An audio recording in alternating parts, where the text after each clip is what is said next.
मुंबई बंगळुरू महामार्गावर कात्रज बोगद्याजवळ गुरुवारी सायंकाळी एक भीषण अपघात झाला।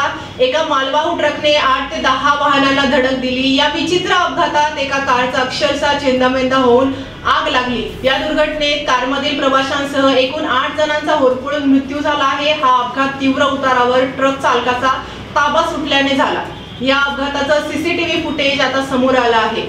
पोलिसांनी दिलेल्या माहितीनुसार सातारा येथून मुंबईकडे निघालेला एक कंटेनर स्वामीनारायण मंदिर तेथील तीव्र उतारावर आला असता चालकाचं नियंत्रण सुटलं आणि आजूबाजूच्या वाहनांना धडक देत हा कंटेनर पुढे जाऊ लागला। या धडकेत 8 ते 10 वाहने चिरडली गेली। अपघातात कारमधील 5 प्रवाशांसह कंटेनर चालक आणि क्लीनरचाही मृत्यू झाला। एकूण 8 जणांचा होरपळून मृत्यू झाला असून मृतांमध्ये 2 महिला, एक लहान बाळ व 4 पुरुषांचा समावेश आहे। याशिवाय 15 ते 20 जण जखमी झाले असून त्यांच्यावर परिसरातील रुग्णालयांमध्ये उपचार सुरू आहेत।